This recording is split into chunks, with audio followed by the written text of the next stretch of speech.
X-Men. Get it!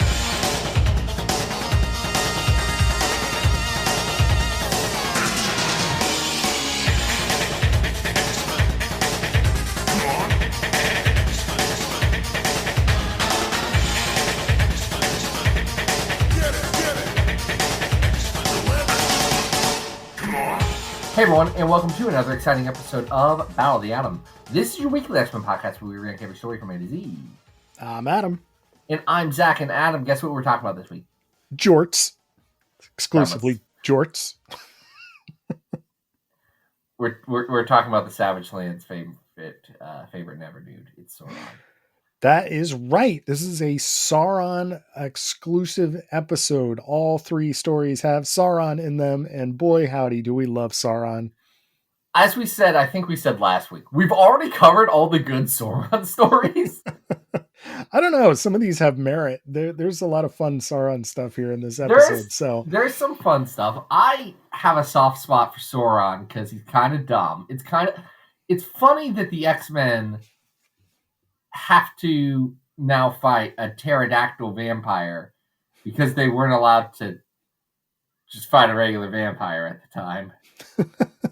I love him because every single time they fight him, Lycos has sworn off Sauron. He's always like, I'm going to do the Sauron thing again. Don't worry about it. I'm good. I'm reformed. And inevitably, he always goes back to being Sauron and wanting to turn the world into dinosaurs. And that's just great. It is. That's the interesting thing. You know, there's the famous Spider-Man panel, Spider-Man the X-Men panel of Sauron saying, but I don't want to cure cancer. I want to turn people into dinosaurs, which is so pure.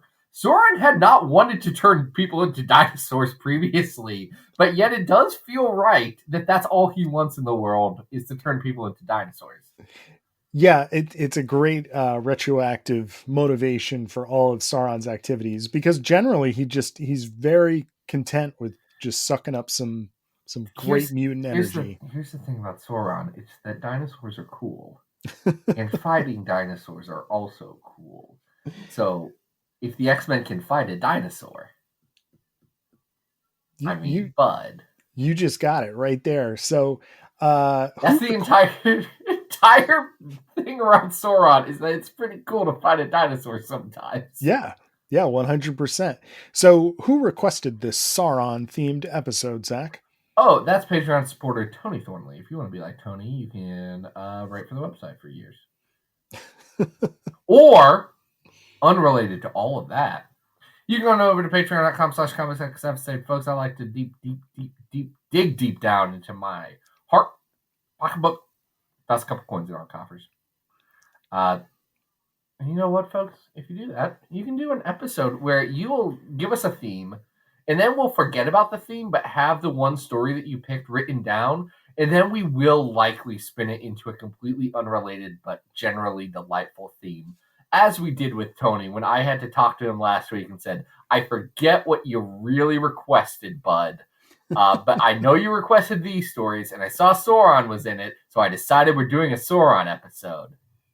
Yeah, so we are covering, for our first story, Uncanny X-Men 353 to 355, written by Steven Siegel, and drawn by the one and only Chris Bachalo, inks by Tim Townsend. This is like fresh and off John Betty and Andy Smith. Yes. And Steve Buccellato. He does those colors. Mm-hmm. And this is fresh off of Chris's Generation X run. I guess this would be a bit after his second Gen X run. Right. Yep. So I'm not sure what he was doing between those. Well, I guess actually no, he went right from the 96, 97 Generation X where he was doing the chibi characters for a little while. Yep. Yeah. It's kind of wild to know that that's what the style was of Gen X before he comes over here, because this is a lot more traditional and something you might expect from, maybe a few years before. Yeah. No. But it's great. Yeah.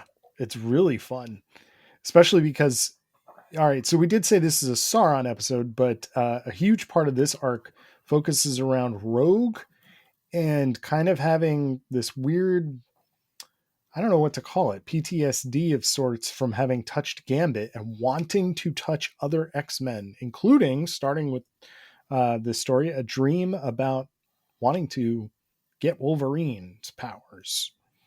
Yeah, Rogue's going through some stuff. I think so. Adam, are you well read in the Steve Siegel, Joe Kelly era of X-Men? Well, this is right post Lobdell's exit, right? Right. So there's Lobdell's exit with Operation Zero Tolerance, and then we've Mhm. recently covered that issue where they all come back and Maggot eats the bomb.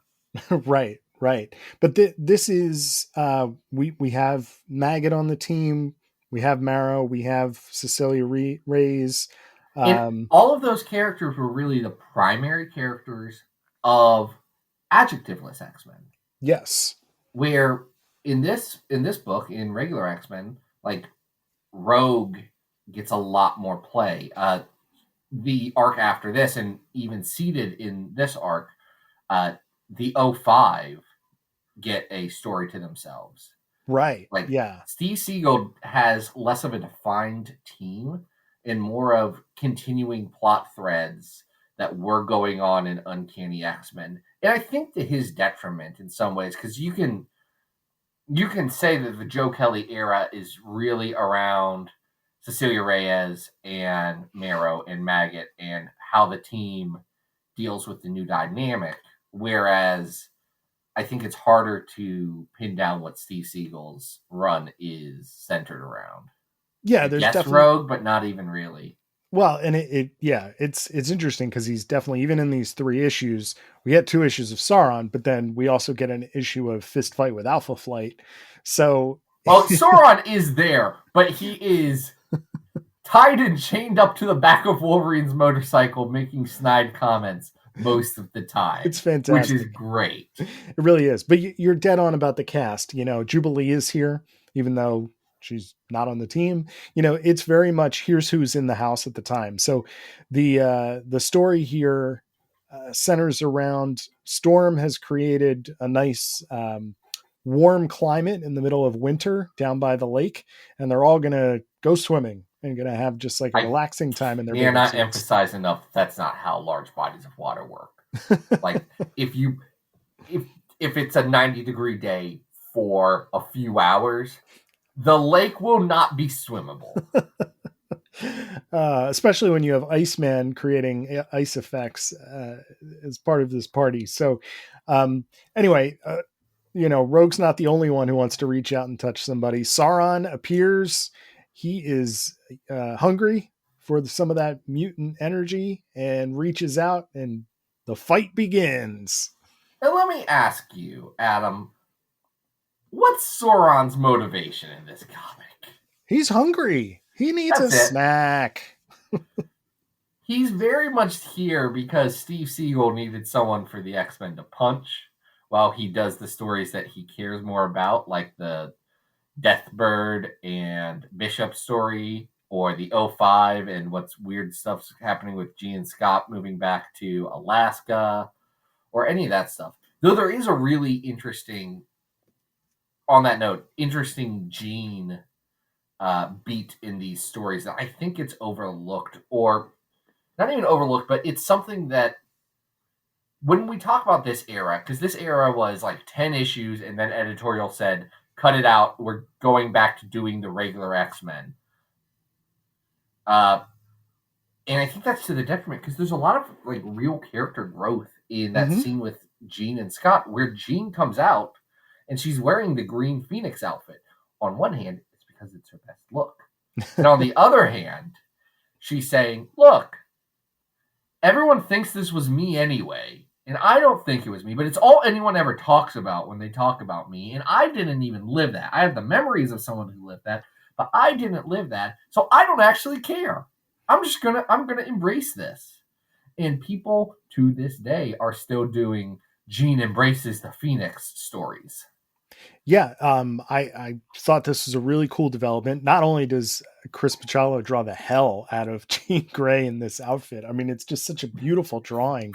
And Scott's reaction, not great. He's obviously Scott's reaction is very Scott. He's like, Gene, I don't know how to tell this to you, but I've had a lot of traumatic events in my life, and this outfit was definitely at the center of some of them. Yeah, so we are getting these subplots, but the centerpiece is this X-Men in their bathing suits attacking Sauron, and we get some great maggot stuff. We get some great Maggot's Jubilee so good. stuff here, and it's a lot of fun.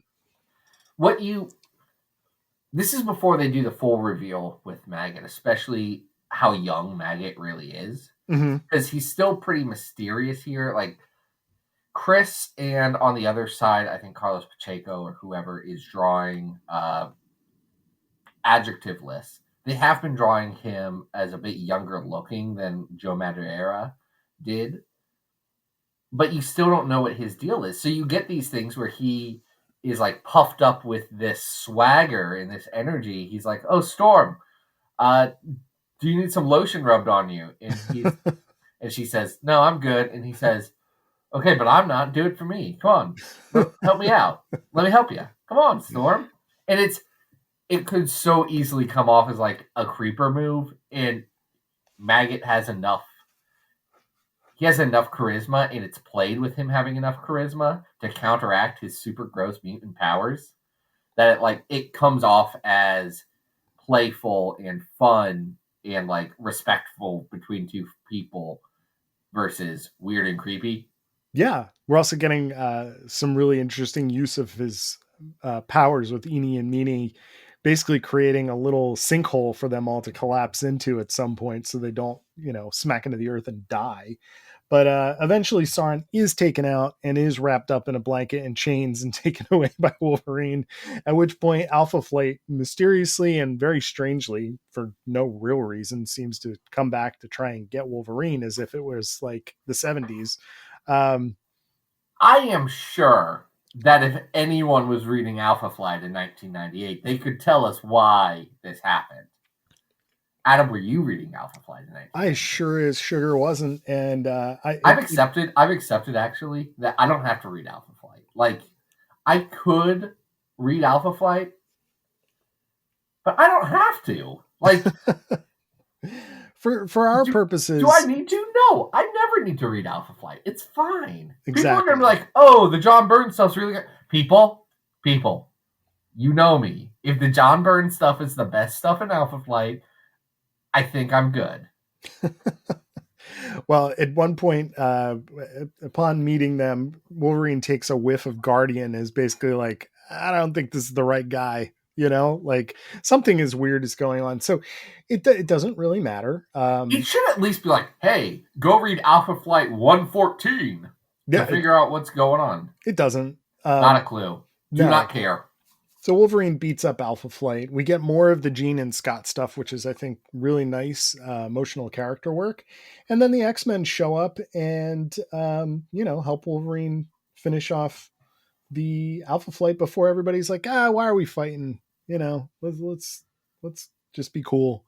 Rogue tries to get a mutant cure. Yes. There's a mutant cure subplot here, which is interesting. He claims it works. She doesn't go through with it because of Mystique, right? Doesn't Mystique show? Oh, that happens after this. Yeah, that happens after this. That doesn't happen. This doesn't get resolved until like 359, which is the last issue that Steve Siegel does before they revert into whatever boring stuff they were doing after this. There's also, you mentioned it before, but we're getting flashes to what happened to Bishop and Deathbird. They'll get a one-shot later, not counting Team X 2000. Well, that's a book that I own and have never read. Yeah, this is leading into that. And there's also, I thought this was interesting, there's also a quick cameo of a school inspector coming to certify the Xavier Institute. Wolverine's like, you shouldn't be here right now. Joseph is like freaking out for no reason. Not really sure what that was all about. This era is so interesting to me because there's so many bits that people would do later and be like, oh, this is a novel thing. This is really interesting. And they were there in 1998. And it looks... And then they went the other way. Sure. Yeah, it is interesting because I think this is doing a nice job. It's juggling all the plot lines very well. It's very much akin to, I think, what Lobdell was trying to do with the books, which is, yes, there are different books between X-Men and Uncanny, but they're going to overlap and we're not really going to worry about how. I just had a lot of fun reading these. There's a lot of humor. Of course, Chris drawing them has a lot to do with it. There's a beautiful motif in the first issue, 353, over the first couple pages through Rogue's dream sequence of a crow flying in silhouette across the top of the page.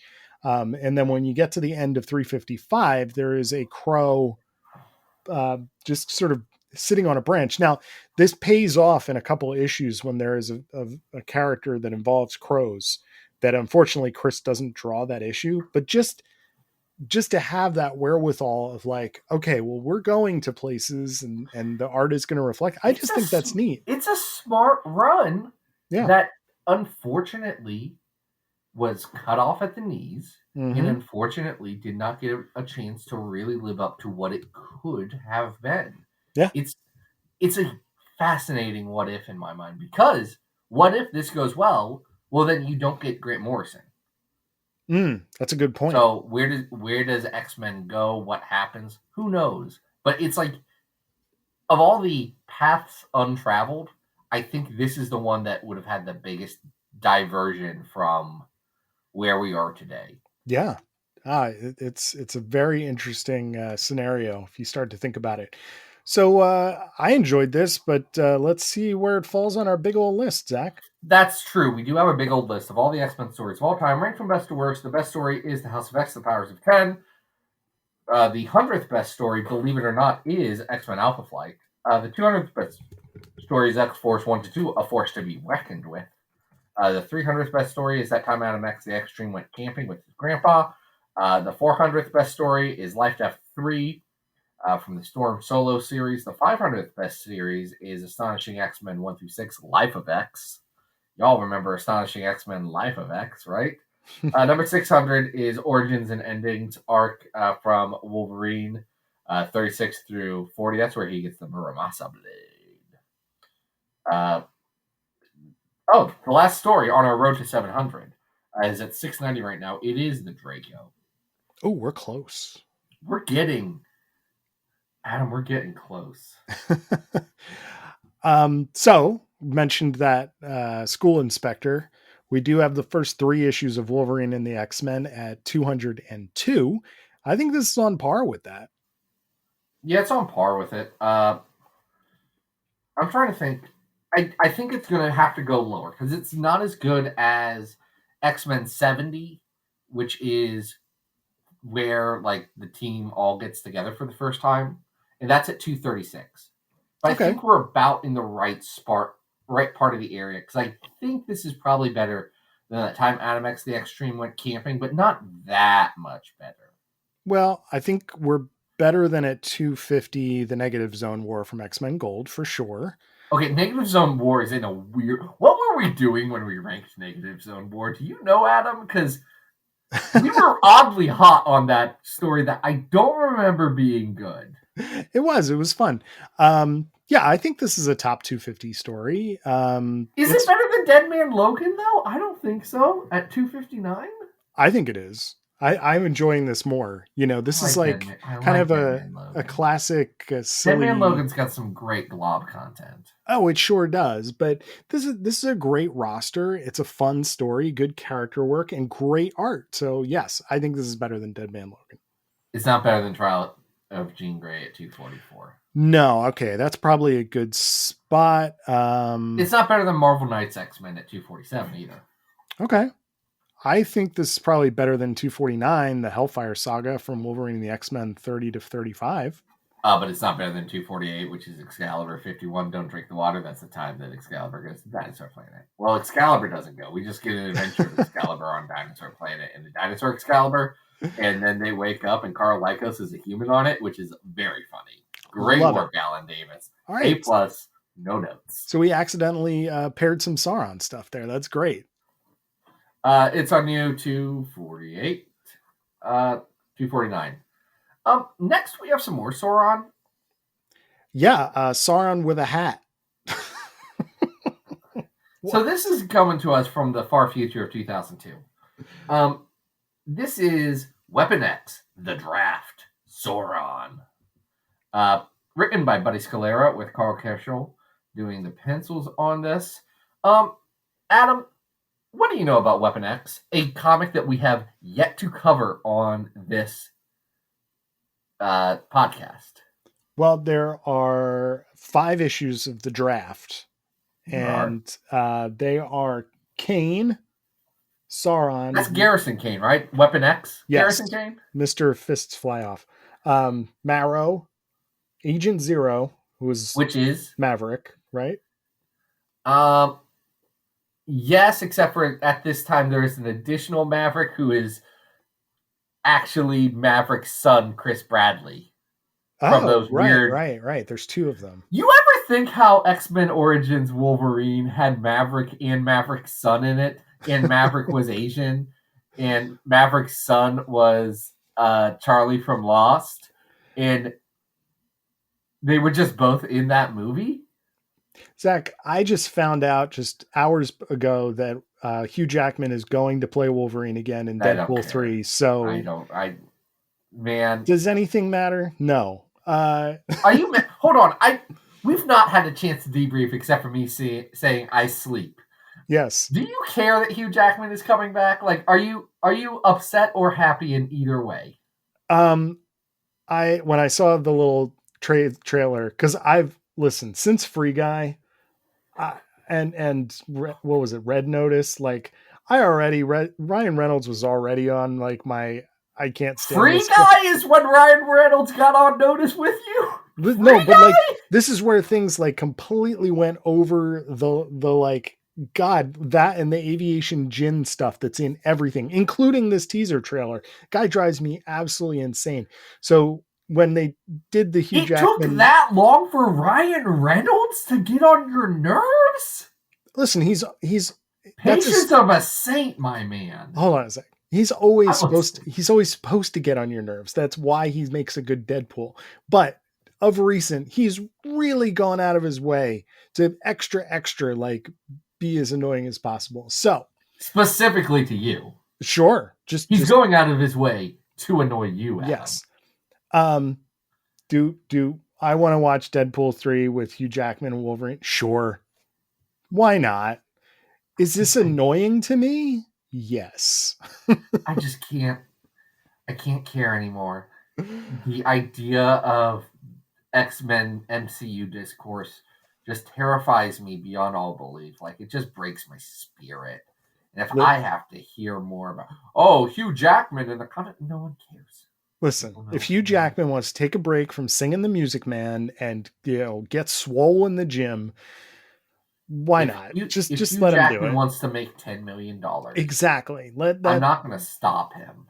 I think it's a weird choice. I think. Well, okay. Do we want to get on discourse? I think it's a freaking cop out that they don't want to recast these people, and they want to be like, oh, remember these movies? And people are going to be like, oh no, actually, the X-Men movies are all hidden gems and they're all classics. And people didn't dislike the X-Men movies until not that long ago. Yeah, it's true. It was less than a decade ago where there was argument that, X2 X-Men United, that's the best superhero movie. Mm-hmm. That was a valid argument you could make 10 years ago. The other side of it, though, is that I can't care anymore. You're not going to get me to care about Deadpool 3. Fool me once, shame on you. Fool me twice, shame on me. Fool me 3 times, I'm sure there's a joke. It's tricky, I ever since Patrick Stewart showed up in Doctor Strange 2, which I thought Oh was my gosh. terrible, I My just, wife I've lost faith. My wife hates Doctor Strange and in the Multiverse of Madness so much. Like, she doesn't like comics. She doesn't care. My wife has never listened to this podcast. Love you, sweetie. You're great.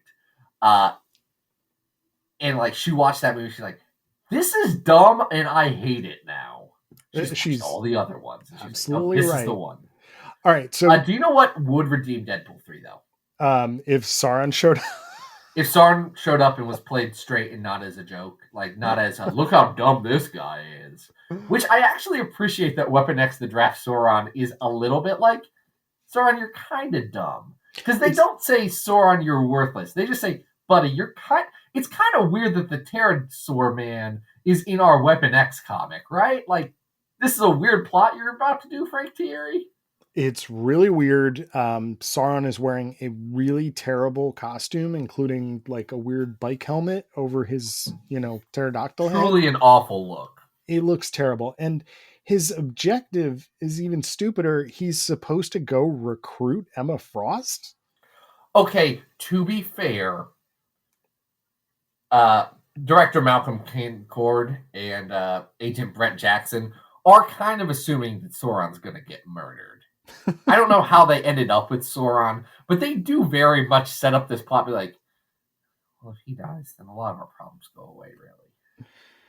Well, obviously, Emma Frost is not going anywhere with Sauron. And what's Adam? I know you know the song. What's the song that Emma Frost was listening to? I believe it was "Stupid Girl" by Garbage. Yes, it's "Stupid Girl" by Garbage. Great Emma Frost choice. Yeah. Absolutely awesome. Good choice there. She nagged Sauron for a while, which is clutch. But instead, Sauron goes after some guy named Jack who falls apart. Yes, this is Jack in the Box. Jack in the Box. He will be a major player in Weapon X, and by that I mean he will appear one other time. It feels like he was supposed to do more, and he doesn't. Oh, he appears in the worst issue, too. Actually, no, I'm not going to say it's the worst issue of Weapon X, because frankly, a lot of those issues are bad, and there's a lot of stuff in those issues that I have blocked from my memory. He does appear in the issue where they murder Maggot at a concentration camp. Jesus Christ. Yeah, you don't know about Weapon X, do you? Nah, I don't want to read that. That sounds terrible. Oh, it's the worst. This guy does make, like, legitimate concentration. You know how everyone is always doing discourse about Sinister being a Nazi? Yes. Yeah, well, comes from that? Yeah, it comes from this. And no one cares about this comic, except for people like, but in Weapon X in 2000... Guys, shut up. We don't want it. We just want our funny little friend with a diamond head. Let us have this one. Or a clover head. Or a spade head. I'm not going to let Frank Thierry ruin more things for me. That's the line in the sand that I personally have had to draw, is I'm not going to let Frank Thierry do it. So Sauron does show up back at Weapon X headquarters without his dumb helmet, and he does have Jack.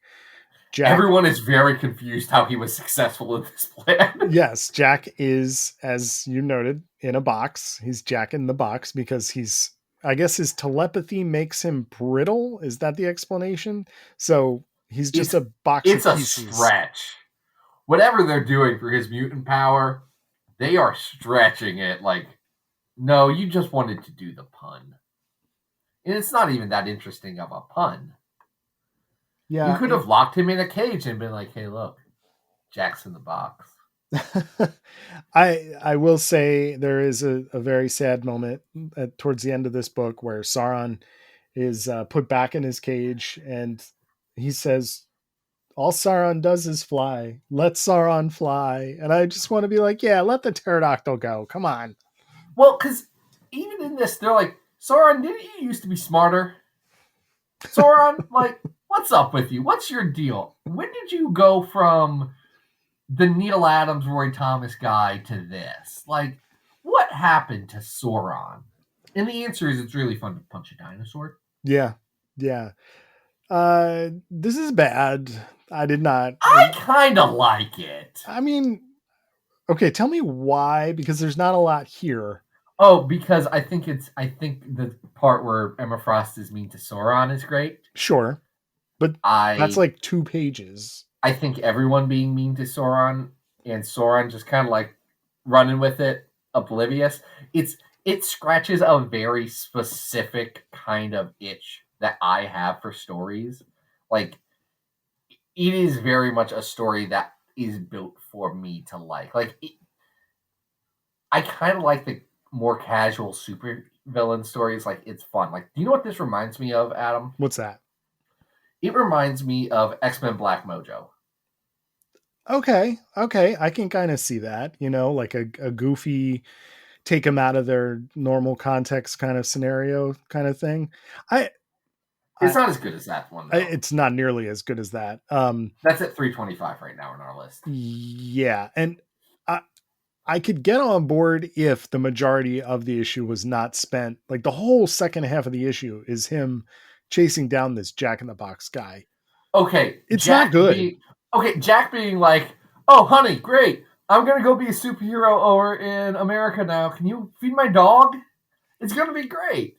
I think there's potential in bits there that do not get fully realized. There is a security guard at the bank where Jack's girlfriend works who sees Sauron and he wants to shoot him, and Sauron's like, what are you trying to do here? I casually walked into a bank. I did nothing. All right. Listen, there's a couple of good punchlines. There's some good bits in this one. Not great bits. If you read it as a whole, it's just there's not a lot going on here. The art's not like screaming at me. I'm not feeling this one. The cover's by J.H. Williams, and it is not good. Well, they're all of these draft covers are done in this very high contrast black and white, and yeah, some of them are better than others, but they're all sort of a pose, and then there's a little box which is, I guess, whatever their villain is supposed to be, or I don't know. No, that's the director Malcolm Concord. Yeah, but on other covers, it's a different person. Like sometimes it's Wolverine, or just depends on which cover it is. Oh wait, I didn't realize that because I was not paying attention. Yeah, I don't remember enough about these comics to tell you what that's about. That's okay. So where did you say Mojo Black, X-Men Black Mojo? 325. Yeah, we're definitely lower than that, I think. This is not as good as Punisher War Journal 6 and 7. That's when the Punisher and Wolverine met for the first time. Yeah, where's that? That's at 406. Let's see. It's not as good as X-Force 99 and 100, The Dark Cathedral, with character who's super important, whose name I forget already. Arcadia, that's right. Not as good as that. Yep. This is probably better than Aurora Before the Storm. Which is at what? 446. Yeah. I liked it better than that. I liked it better than First X-Men. I would love to see Sauron and Virus hang out. That would be really, really funny. That sounds... TM, don't steal. Hey, Jordan D. White, if you're listening, Mr. Editor of the X-Men line, hit me up. I've got a great story that has a lot of potential for sales, I'm sure.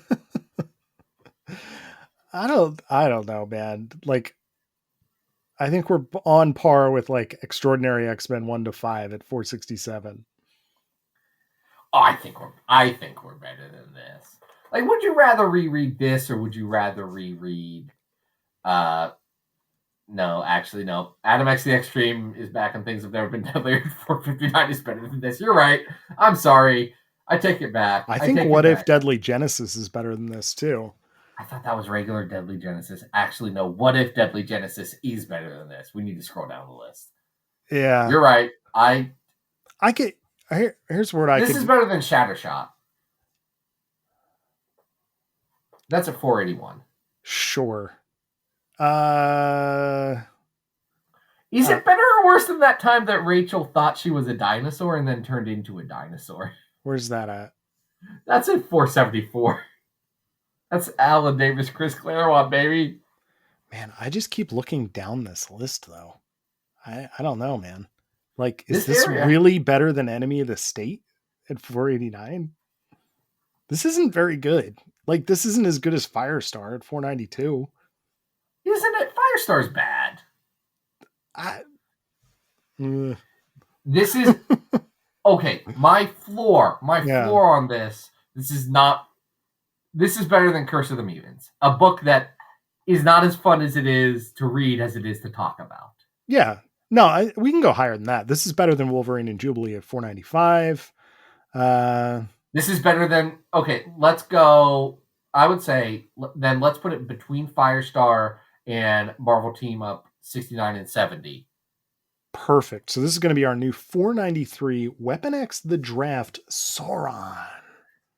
Someone request a whole Weapon X episode so I can make Adam read all of Weapon X, a truly trash garbage comic. Honestly, I've said this before and I'll say this again. Frank Thierry may be my least favorite writer on X-Men. I'm not arguing with that. Just all of the Wolverine in Weapon X in everything I've read, very much it may be Frank Thierry is bottom of the pile for me. Well, we do have this last story to talk about, and I don't think this last story is this one. Frank Thierry didn't. Jim Valentino, the luckiest man in Image Comics. Did you say Image Comics? What are we reading? What is this? Oh, we're reading about Youngblood, baby. The comic series that Rob Liefeld does not own the rights to at this point. Ugh. What's going on with that guy? We have not heard from Awesome Entertainment, or what is it called? What is the thing he sold it to? Well, he's Awesome, because the Awesome was Rob. What was the Awesome was Rob. What was the thing he sold it to? That Looney Tune guy. That dude was buck wild. Andrew Rev of Terrific Productions LLC. That's what it was. Remember for a while he was like tweeting every day and it all just seemed like absolute nonsense. Yeah, he was absolutely insane. Also was trying to he was going to rip off a lot of young people. Yeah. He has not tweeted since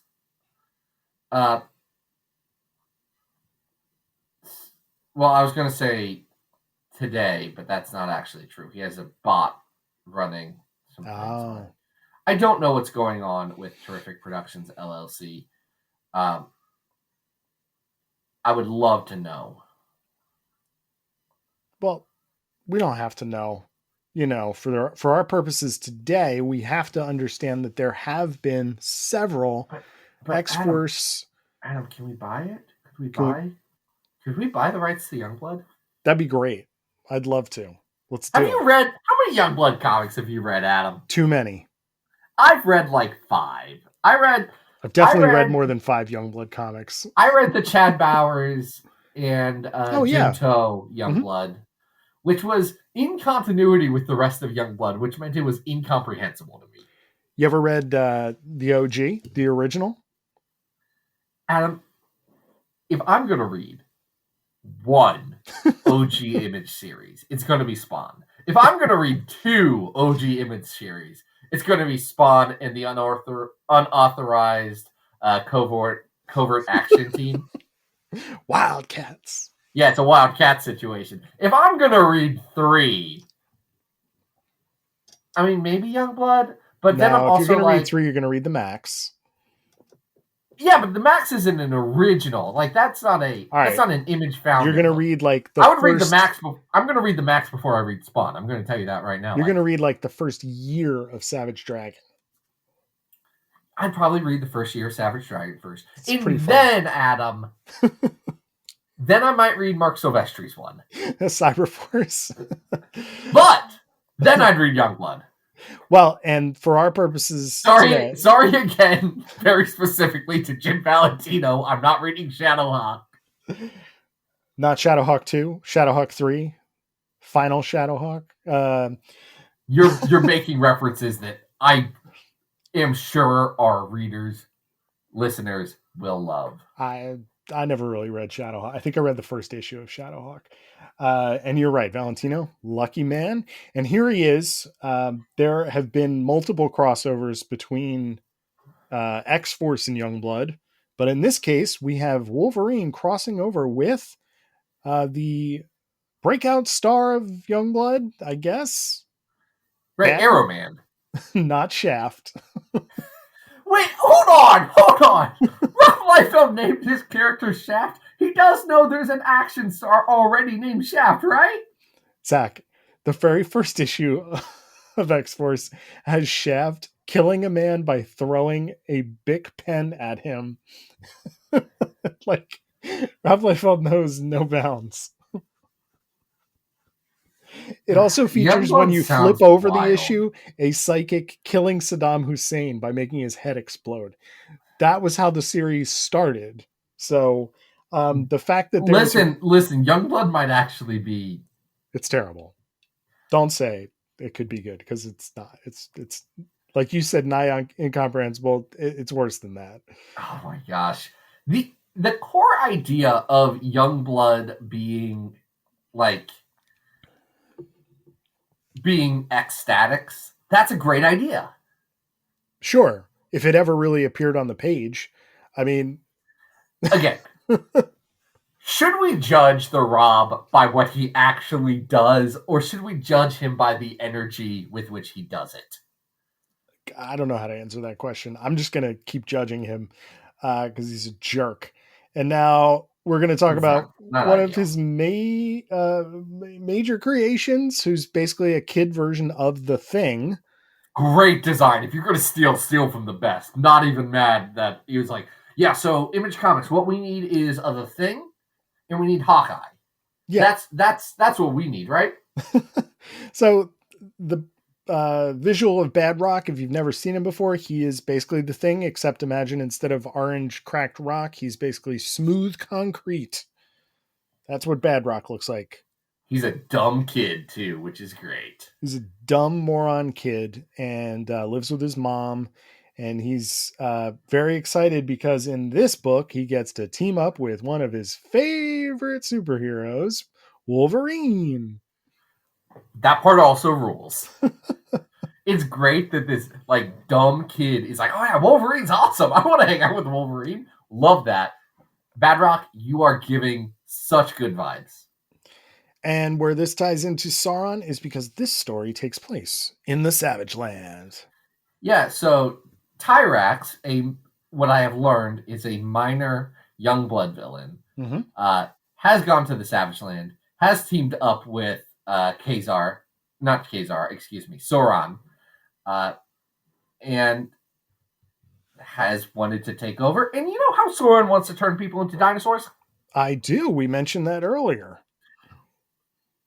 Well, that happens here. He gets to live out his dream because what Tyrax does is he takes... You remember Magneto's mutation machine from back when Magneto his job was to turn people into mutants? Yes. He was a mad scientist who was making mutants. Strangely appeared several times in continuity. So many times. Anyway, he turns to Savage Land and mutates into dinosaurs. And they're called the Dinosauroids. And they are chef's kiss. So good. Best idea in this book. Yeah. So the rest of Youngblood is summoned by an emergency. They tell Badrock he's got to stay behind, and while they're gone, to do his homework. Right, he's got to do his homework, and Badrock gets another emergency signal, this time to help Wolverine in the Savage Land. The two of them team up. Badrock's got his backwards baseball cap on. He's very excited to team up with Wolverine. Honestly, Adam, the more we talk about Badrock, the more I want to see if we could buy Terrific Productions LLC and make our own Youngblood. Adam, I think you could draw a killer Youngblood. You want to quit your day job and become the new creative genius behind Youngblood?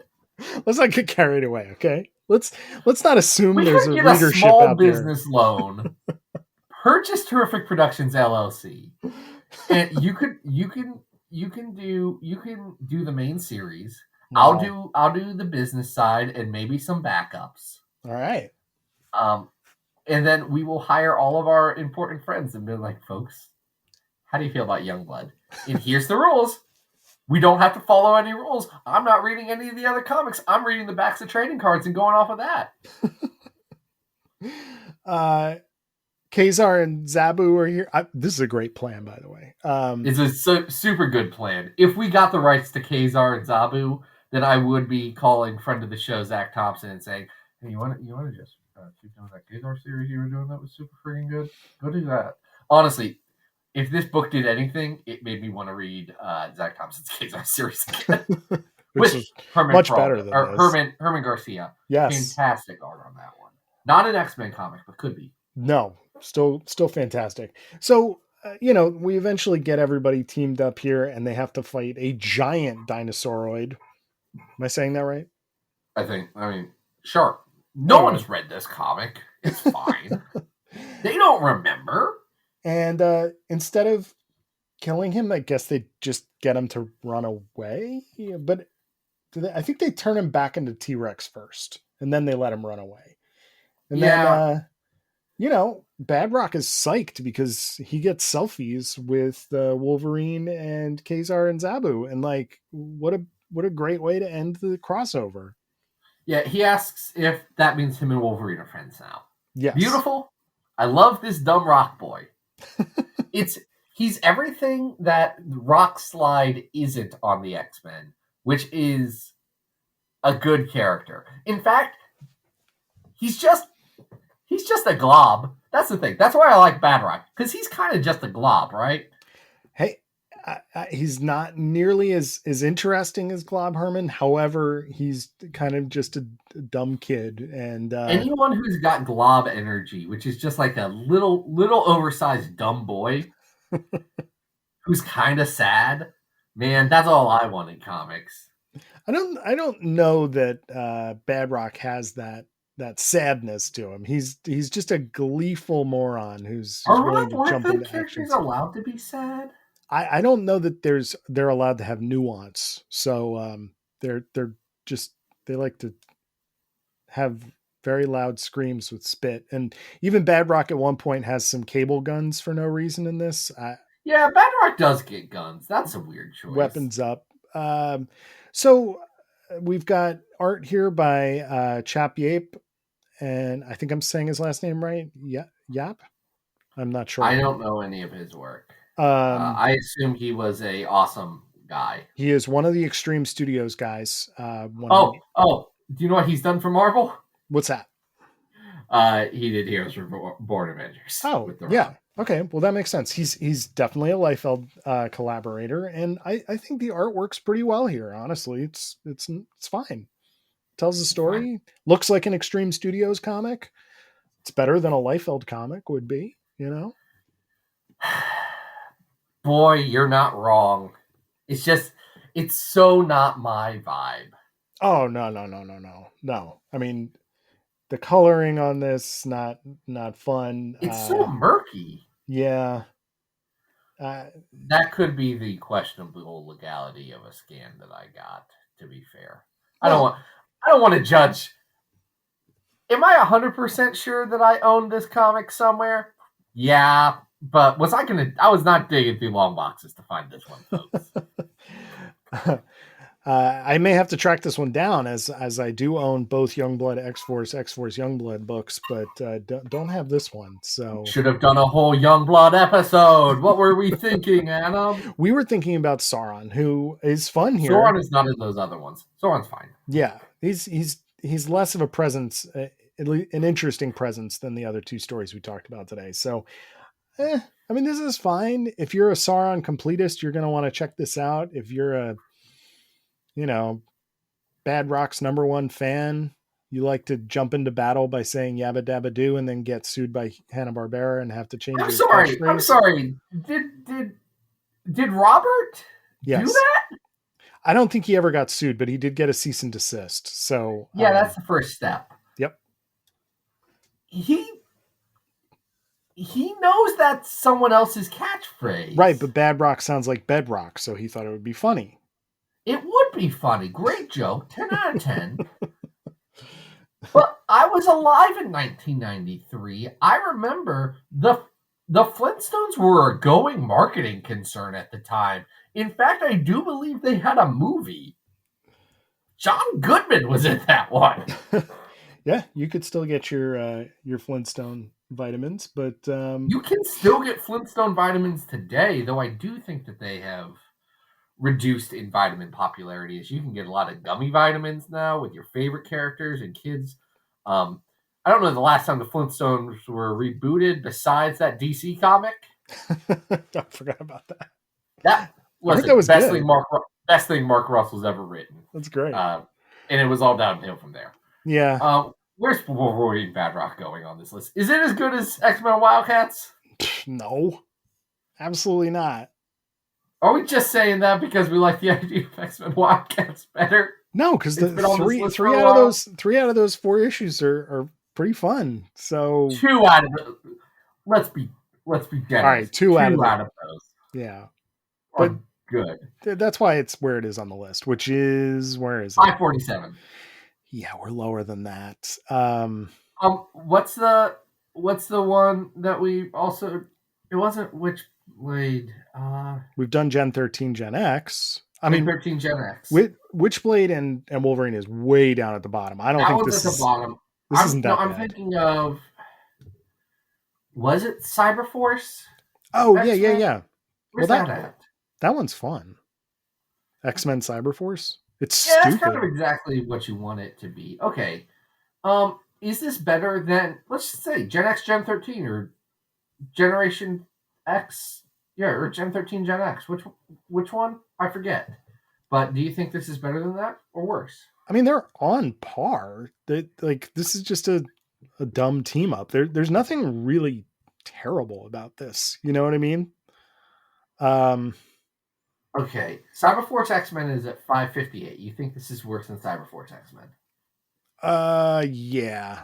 I think the art is better in Cyberforce X-Men, and that one gets right to the point. So I prefer that.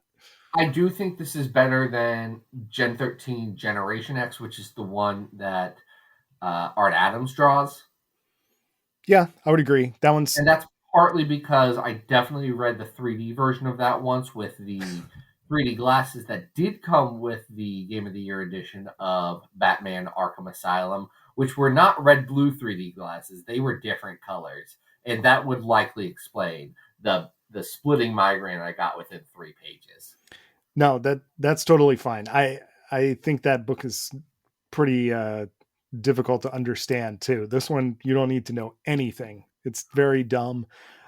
Speaking of difficult to understand, is this better or worse than X-Men the Movie Special #1 by Wizards of the Coast, the trading card game company? No, I don't think it is. Though, see, I'm at a weird thing here because I don't think this is as good as Brood Feud 2. I think it's exactly on level with Brood Feud 2. Yeah, I mean, I think it's better than Apocalypse versus Dracula at 565. I would say we put it above Apocalypse versus Dracula and above the Decimation arc of Adjectiveless X-Men from the Peter Milligan run, but below the Chuck Austin Trial of the Juggernaut. Sure. Why the heck not? A story that She-Hulk writer Peter David was so mad about that he made it actually be a Skrull. Oh, boy. Because he didn't like the idea of She-Hulk having sex with Juggernaut. Has anyone checked in on Peter David to see how he's faring with the She-Hulk TV show? A TV show I have not watched. Oh, it's fun. You should watch it. You know what? The people behind it make me think that it might be the MCU thing that gets me back. But then I did accidentally pause my screen on a commercial of She-Hulk's face, and I got very upset. And like, this doesn't feel right. No, it's a good time. They have more than I think. Hold on. How long are the episodes? They're like half an hour. They're real short. It's a sitcom. If they're half hour, they may get put onto the list of things that potentially, when he considers exercising, watches while he exercises. Yeah, no, that's exactly what I do. I do my rowing machine and I watch She-Hulk. It is perfect. And So She-Hulk's the kind of show that if you've got like a stationary bike, yes, you should put on your tablet in front of that as you have just woken up and you're like, oh, this sucks. I hate this.